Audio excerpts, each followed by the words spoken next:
Bueno, vamos allá. Entremos de lleno en la materia. Bienvenidos a este análisis documental donde vamos a explorar una de las narrativas más fascinantes y verdaderamente intensas de los textos antiguos.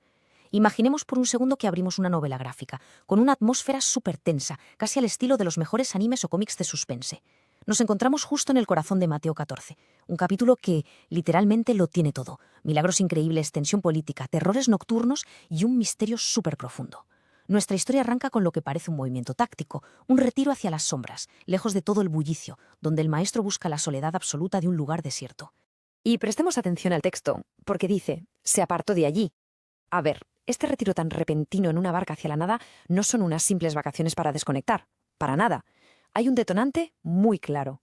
Esta decisión viene motivada por unas noticias bastante oscuras y unas tensiones políticas que acaban de llegar a oídos del maestro. Para entender bien la urgencia de este momento, tenemos que retroceder un pelín y sumergirnos en la sombría historia de fondo que se cuece en la corte real.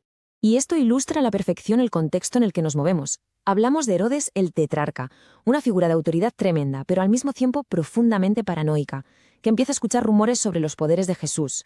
El texto nos plantea una situación tensísima. La paranoia de Herodes le lleva a creer que Jesús es ni más ni menos que la reencarnación de un fantasma de su propio pasado. En su cabeza, todos estos milagros están directamente relacionados con la ejecución trágica y violenta de Juan el Bautista. Ya sabemos, la danza de Salomé, esa promesa fatal y al final la cabeza del profeta. Es una sombra de culpa gigante que persigue a Herodes. Y precisamente de esta atmósfera tan cargada y peligrosa es de la que el maestro se está alejando. Sección 1. El milagro de los panes. Compasión en el desierto. Veamos cómo da un giro esta nueva escena. De repente, pasamos de la oscuridad y la intriga de la corte de Herodes a la inmensidad y el silencio del desierto. Pero el retiro dura muy poco, porque una multitud enorme le sigue a pie. Y al ver a toda esa gente, la oscuridad se disipa por completo para dar paso a una empatía profundísima por parte del maestro.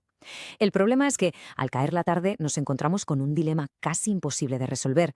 Los discípulos, siendo súper pragmáticos y realistas, le dicen a Jesús que envía a la multitud a comprar comida. Pero la respuesta del maestro rompe absolutamente todos los esquemas lógicos. Dadles vosotros de comer. Pongámonos por un momento en la piel de los discípulos. Están en medio de la nada, con una multitud inabarcable delante de ellos. Así que lo fundamental aquí es entender con qué herramientas cuentan. Los discípulos hacen recuento de sus provisiones, y la cifra es francamente ridícula. Tienen 5 panes. Ya está. Nada más. Un recurso súper limitado para una demanda astronómica. Y bueno, para acompañar esos panes, apenas 2 peces. 5 panes y 2 peces. Visualmente, el contraste entre estas minúsculas porciones y el auténtico mar de personas que espera recibir comida es sobrecogedor. Es como la representación perfecta de lo insuficientes que somos los humanos ante problemas de tamaño monumental. Porque pongamos en perspectiva la escala de la que estamos hablando. El texto detalla que los que comieron fueron como 5.000 hombres. Y atención, que esto es sin contar a las mujeres y a los niños. O sea, la magnitud de este milagro es una locura. El maestro manda a la gente a recostarse en la hierba, toma esos escasos alimentos, los bendice y empieza a repartir. Es una escena de abundancia que desafía cualquier ley de la física. Y el desenlace de esta escena es quizás lo que más te deja con la boca abierta. Todo el mundo come. Todo el mundo se sacia. Pero es que la comida no solo fue suficiente, sino que desbordó. Se recogen exactamente 12 cestas llenas con las sobras. Estas 2 cestas son la prueba visual irrefutable de que este evento no tiene límites. En este reino, la escasez simplemente no existe. Pasamos a la sección 2. Caminando sobre las aguas, la tormenta y la fe. Y justo después de este subidón de luz y abundancia, la narrativa pega un giro radical. El maestro envía a sus discípulos por delante en la barca y se queda solo en el monte para orar. De repente, la energía de nuestra historia se vuelve súper tensa. Nos metemos de lleno en una escena de tormenta nocturna en alta mar. El mar se agita, los vientos soplan en contra. Vamos a desglosar esta secuencia de suspense porque de verdad el ritmo aquí es una obra maestra. Primero, Jesús se retira a orar en aislamiento. Segundo, la barca de los discípulos se aleja y se mete de lleno en la tormenta, luchando contra las olas. Tercero, llegamos al clímax del terror, la 4ª vigilia de la noche, es decir, las horas más frías y oscuras de la madrugada, justo antes del amanecer. Y cuarto, en medio de ese caos absoluto, una figura se acerca hacia ellos caminando, literalmente sobre el mar tempestuoso. El pánico inicial de los discípulos es total. Pero es que, en medio de todo ese terror, hay una reacción audaz, un salto de fe increíble. Pedro, al reconocer al maestro, no le pide que pare la tormenta o que se suba rápido a la barca para estar a salvo. No, pide unirse a lo imposible, pide caminar sobre ese mismo mar embravecido. Es un momento de valentía absoluta y fe ciega. Esta escena ilustra a la perfección esa dualidad de la condición humana que el relato nos quiere transmitir. Por un lado, tenemos una fe inquebrantable. Pedro, desafiando toda lógica, da un paso fuera de la barca y, efectivamente, camina sobre el agua. Pero en cuestión de segundos, la perspectiva cambia por completo. El terror humano toma el control de la situación. Al apartar la mirada y fijarse en la violencia del viento, esa fe tan profunda es engullida por un miedo totalmente paralizante. Pedro empieza a hundirse.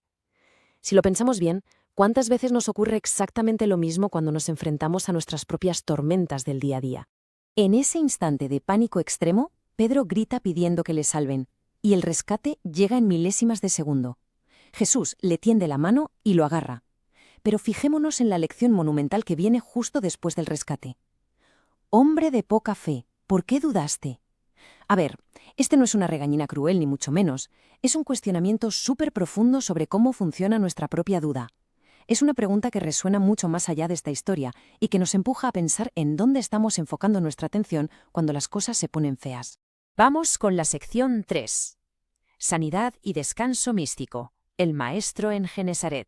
Tras este dramático rescate y el cese automático del viento en cuanto suben a la barca, el ritmo vuelve a calmarse. La tormenta, por fin, ha pasado. Llegan a la tierra de Genesaret. Y la narrativa nos saca de las aguas turbulentas para llevarnos a unas costas que traen sanidad, dándonos un respiro visual y rítmico.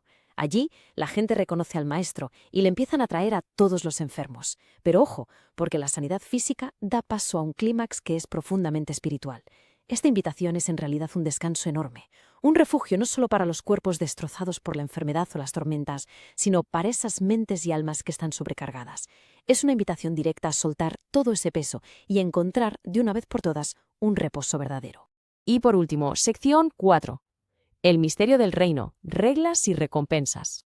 Así, poco a poco, nos acercamos a la conclusión filosófica de todo este recorrido.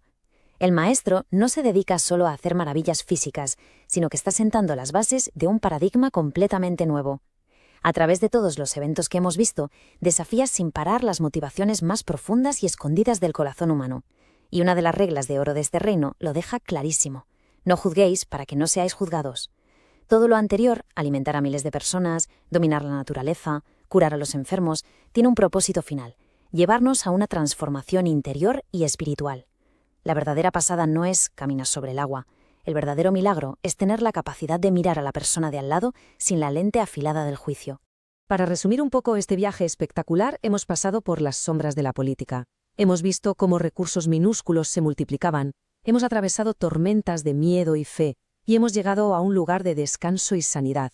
Pero debajo de cada milagro físico que hemos analizado hoy hay una enseñanza muchísimo más profunda.